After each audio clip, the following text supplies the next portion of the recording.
Bibili po ulit ako ng gantong gulong sa likod naman. Winasak ulit ang mga magagandang kalsada na siniluan yung aking gulong eh, sa likod.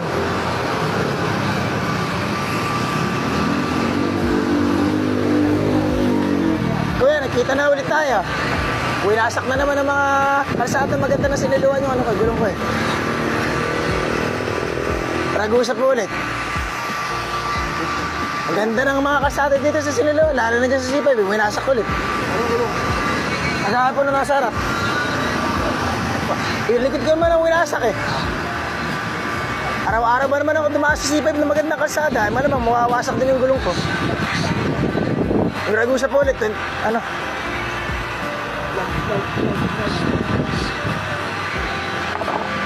Nag-uusap po ba yan? Ayun, kagaya po nung binili ko nung nakaraan. Ay magandang kalsada dito sa siniluan eh. Parang ano lang. Kahit ako'y daan-daan na magbisikleta, talagang maganda yung kalsada rito eh. Oh. Nag-usa ulit at yun quality. Subok ko na eh.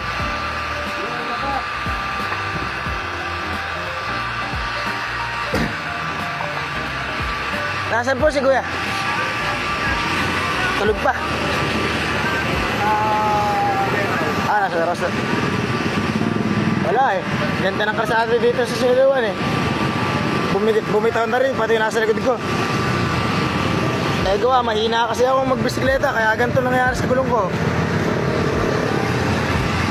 Ayun o.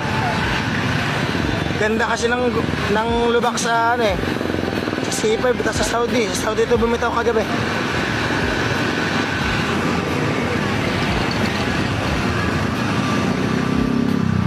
Ito, quality ito eh.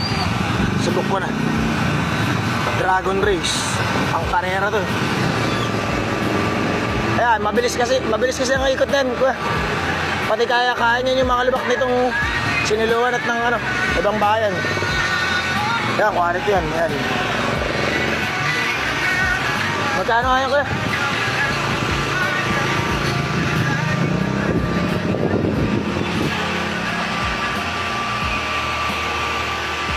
Magkano nga, Kuya? Isang buwan lang pagitan, bibili ulit ako ng gulong. Sa bagay, ano naman yan eh. 6 years na yung gulong na yan. Magkano ba?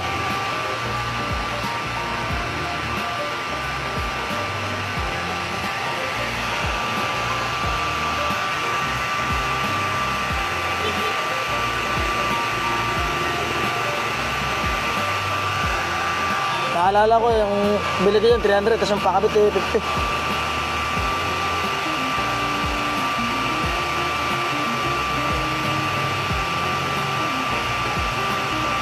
Ano?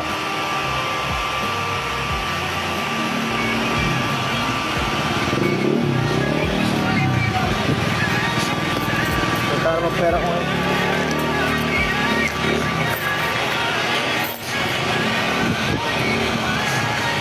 Kano ba?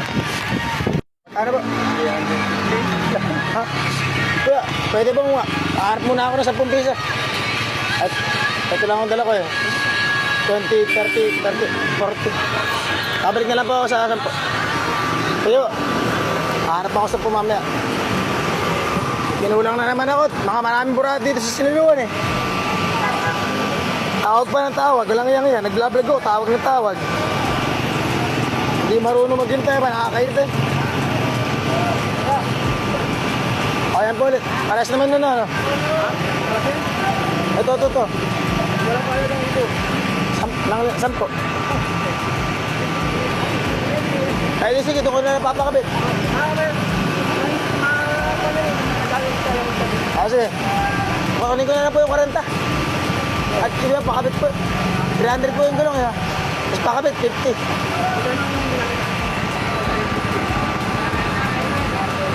Ay, mapakabit ko na lang po din ah.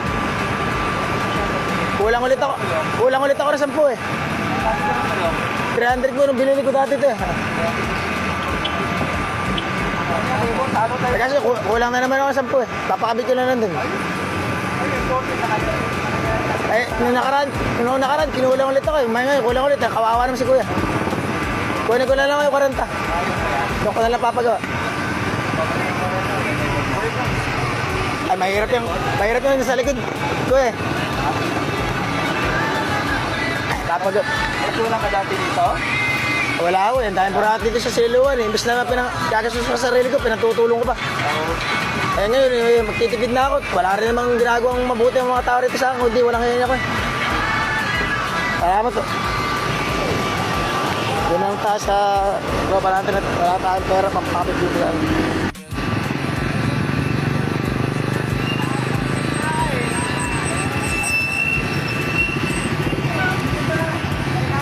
Palagay ng gulong. Mahal kasi din sa bililan ko eh. Kaya dito na papalagay.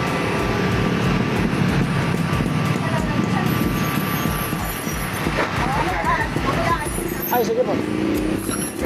Ilalagay ko yung gulong sa likod. Papalagay. Nasa kulit na magagandang kalsada ng siniluan yung gulong ko eh. Yung una sa harap, ngayon naman sa likod. Kaya po eh, magaganda po yung kalsada dito eh. Ayan, nanabak na. Hindi po. Ito ah. Oo, eh nung una, itong winasak. Ngayon naman, itong likod naman. Ay nakakita niyo naman yung kalsada dito sa C5, ang ganda. Ay araw-araw ko dinadaanan yun, hindi winasak yan. Ayan o, wasak o. Ay bago pa bumitaw. Ganda o. Sana marami pang kalsada maging ganun dito para mas magandang kalsada. Nakita niyo sa C5 na kalsada ngayon. Ay, ginagawa yan eh. Ah, ginagawa po ba yun? Nakala ko yung pinapaganda lalong wasak. Ginagawa nga. Araw-araw ko po kasi dinadaanan yan. Wala ka lahat eh.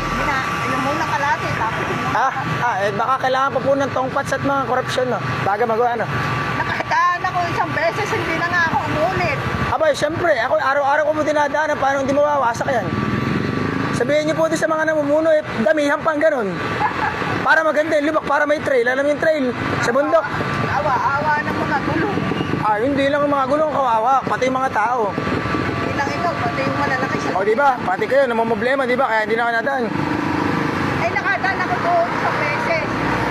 Sa susunod po, magpunta tayo dun ha. Sabihin natin, paramihin pa yung ganyang kalsada. Akala ko eh, ay may nagsabi sa akin, ginagawa daw yan. Ah, ginagawa po ba? Eh baka naghihintay pa po ng tongpats. Nire-repair yun, nire-repair. Nire-repair siguro po, ano, sa 2028 matatapos, ano, sa election, ano. Di ba, ganun po nangyayari, no? Alam niyo ba yung tulay sa may mabatak? Sa 2028 pa gagawin yun. Nasa bayan. Oo. Ang sasabihin, gawa na namin yung tulay, ha. Iboto nyo kami. Sa 2028. Kaya, mayroon pa tayong 2 taon. Sana all. Ito na, hindi ko sa bayan ang pag- Ay, kaya naman po nagbubutay mga 10-wheeler dito, eh. Dahil winasak nila yung tulay, ha. Oo, sila nagwasak. Di ba? Kasi ginawa nilang one way. Oo. Ay, yung malalaking truck, kaya nasira. Kaya ayun, mag-enjoy tayo. Araw-araw may 10-wheeler, may bus. Pasalamat tayo sa mga nakanumumuno, no? Abay, lalo niyang ganyang bisikleta, eh. Kaya-kaya ko sa akin yun dyan. Yung mountain bike ko nga po, winasak, kaya pa kaya mga ganyan. Huwag na ako kayo dadaan yun at baka makagaya ko sa akin. Pagkamalik. Oo, tama kayo. Ingat po kayo, Nay. Pagkain, salamat. Salamat po, salamat.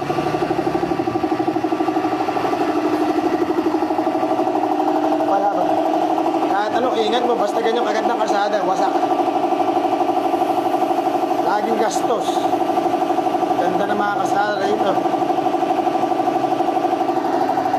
Isang buwan lang ang pagitan, bumili na naman ng bago. Walas to. Talaga naman, kailangan na rin mag-return niyang gulong. Pinabilis lang ng C5, pati ng Saudi. Sa Saudi yan nawasak eh. Kaya araw-araw ko natin sa C5, kaya ganyan.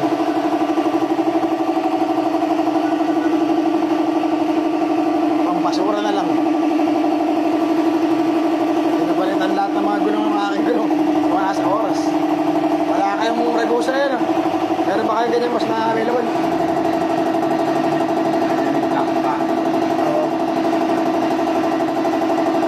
Kaya sumbok ko na yan. Kaya yan ang binibili ko. Hindi, sakto lang ang presyo. Pag mag-i-specialist pa ako, naku, pagastos yun.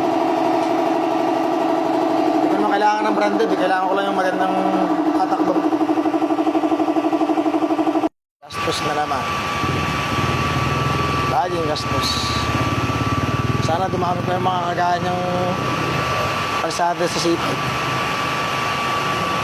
Dami talaga. At puro 10-wheeler na nadaan dito. 2028 pa magagawa yung tuloy na mabitak. Mas papasalamatan natin sila dahil ginawa nila sa wakas. 3 taon. Isang tulay. Sana all. Pilipinas kong mahal. Ayos. Panggirahan na ulit. Para sa Ragusa. Sana all. May bagong gulong. Yung mga buraot ko, kumalma lang kayo. Yung mga buraot sa buhay ko, easy lang kayo. Gagawa muna tayong pera. Diyan muna kayo. Easy lang kayo ba? Akala nyo instant ang money ng mga tao eh. Ang pera natin hindi nauubos. Pero pasensya natin mabilis. Kaya easy lang kayo mga boy. Kasarap ng bagong gulong nga ba? All terrain. Ay nako, siniluan. Ang gaganda ng kalsada mo. Sana madagdagan pa yung mga kagana sa C5. O tayo pumunta natin niya para may ebidensya. Ito ang magwawasak ng ang gulong everyday. Ayan, kaya may mga bus dito dumadaan. Kasi yun, lenteg na tulay doon sa may mabitak. Eh sa 2028 pa gagawin yun. Kaya ngayon din yung mga bus na yun, pati yung mga truck, araw-araw dito dadaan sa siniluan. Ito, papakita ko sa inyo kung ano sinasabi ko, ba't nawasak yung gulong ko sa likod at sa harap. Sa mga ganitong klase, kaganda ng mga kalsada. Ayun o. Everyday traffic dahil sa mga lenteg na mga malalaking to. Bus, truck, lahat. Sinira-sira nila yung tulay. Ang tibay-tibay nun eh. Para sa bagay, ilang dekada na yun. Kaya masisira na yun. Eh kaso nga lang, nasa Pilipinas tayo, di ba? Sa Pilipinas, nagagawa lang ang mga kalsada kapag eleksyon. Eh kahit nga hindi eleksyon, winawasak nila yung kalsada eh. Kasi gagawin ulit nila. Ayan o. Ito yung lenteg na nagwasak ng aking gulong. Harap at likod. Araw-araw kasi yung nadaan dito sa kalsadan to. Oh. Paano hindi mawawasak ang aking gulong dito?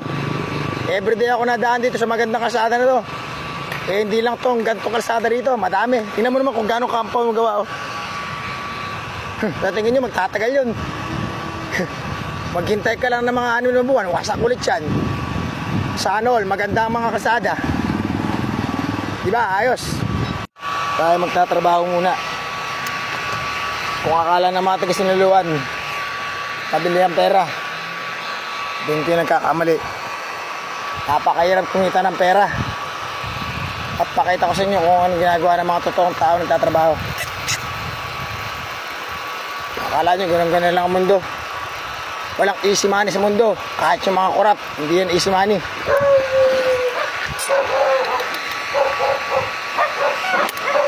Napakita ko sa inyo yung totoong trabaho ng mga tao.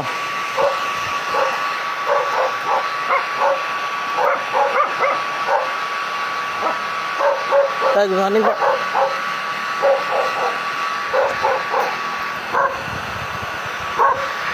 Yan po ang mga trabaho ng mga totoong tao. Everyday. Kayod. Construction. Yan ang mga trabaho ng mga sisipag.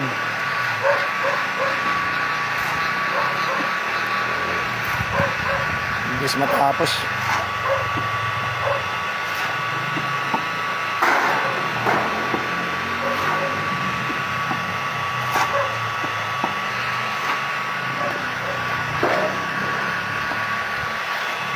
Oh, ano manok.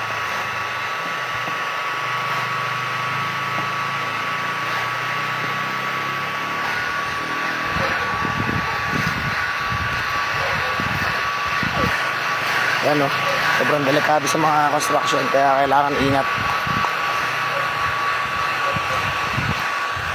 Kala niyo madali ang buhay, hindi. Para lang sa mayayaman. Sa mga kagaya ko mahirap. Mahirap syempre ang buhay. Para lang sa mga pinanganak mo na mayaman yung buhay na marangyan, pero malungkot ang buhay na mayaman. Kung akala nyo masaya lagi mayaman, nagkakamali kayo. Ang hirap nga pasayin ng mga yan kasi nga nakukuha nila lahat ng madali. Si Kuya, veterans to. Itong veterans ng aming Good morning po.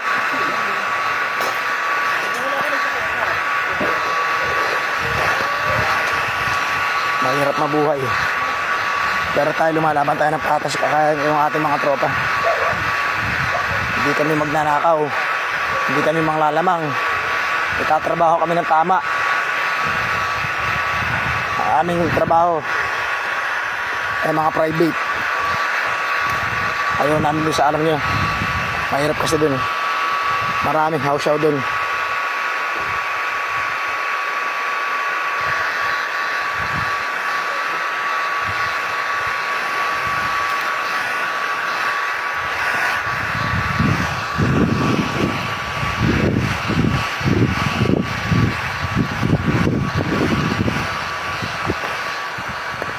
Ayos oh.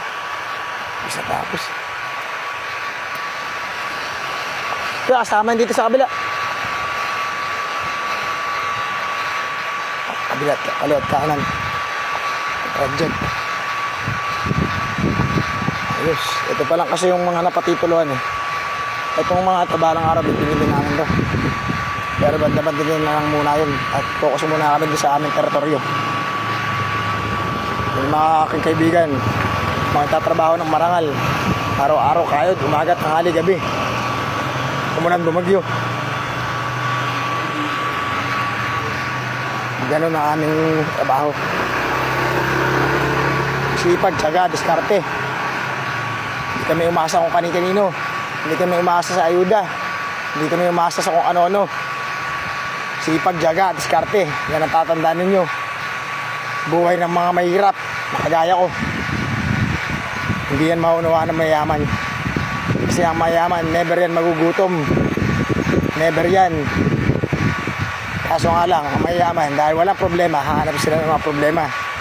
Walang kwentang problema ang dinadagdag din sa buhay nila. Kasi nga, napakadali ng buhay ng mga yan. Never ako naiyang sa buhay. Magandang umaga.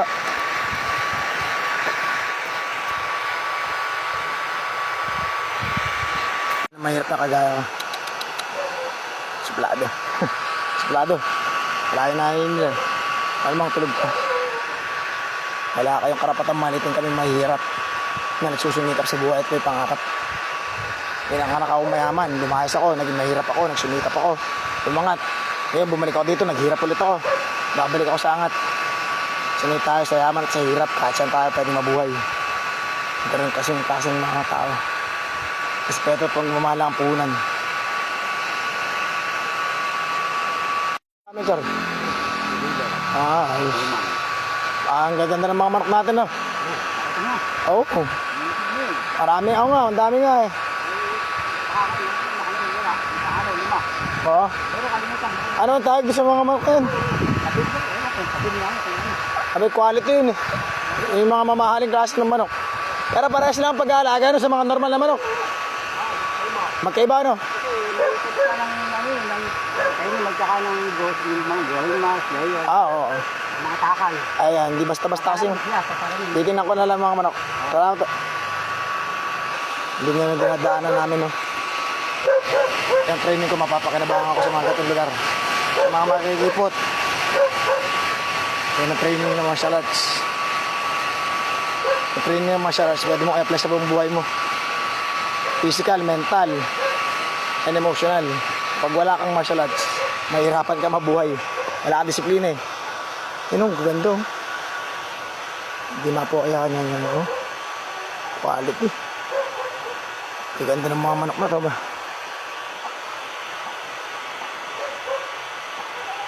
Ito yung mga babae natin. Hindi pala, ito pala yung mga lalaki. Malalaki. Ito yung mga oh, ayun o, pinapalayan. Ayun yung panderby namin. Parang sarap isabong na itong itsura ng gantong mga manok. Quality. Sana all. Ano yung kalembang, kuya? Merienda o magaan? Merienda na. Kanina pa simula yun. Dito ka pala. Pag umaga, dito ka nabuburawat. Ay, lalarga mo muna at meron pa tayo ibang trabaho. Pag may kumakalembang na, alam na. Akala ko yung umagahan nyo pala ngayon, pamiranda na pala. Sige, salamat to. Sana all, buti pa sila kakain na ako, hindi pa. Marami po ang trabaho ang gagawin, hindi lang itong trabaho ko. Isa lang to sa mga trabaho ko. Mahirap maging mahirap. Ang trabaho ko, 5. Social media manager sa mga online company. Vlogging. Ito sa construction. Ako sa inspector. Tapos public service. Para sa mga stray dogs and cats sa mga senior. Tapos 5. Pagiging anak sana sa aking mga magulang pero wala eh. Ayaw nila eh. Eh di 4 na trabaho ko. Magdadagdag pa ulit ako. Sabi nga pala, may pa-deliver service pa ako. Tapos may massage pa ako. Eh di 6 pala trabaho ko. Babawasan ko na isa. Yung pagiging anak. Hindi ko nagagawin yun. Nakakapagod maging anak ah. Sana all, maging magulang lang. Pag magulang lang may karapatan eh. Ang mga anak, wala na karapatan yan sa buhay eh. Anak ka lang eh, di ba? Eh di magiging ano na lang tayo.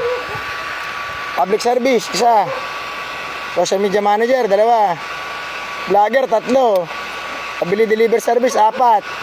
Site inspector, 5. Tapos massage therapist, 6. O di 6 na work. Sa ano, 6 yung trabaho. Boss ko sarili ko. At boss ko rin yung mga boss ko sa mga trabaho ko. Hindi na ako ni Yorme. Alam ko sisibakin na ako eh. Kaya ayos lang. Mahalaga, nagawa ko ng part ko sa sports at sa mga tao. Wala na akong kailangang hilingin pa. Sana all, walang hinihiling.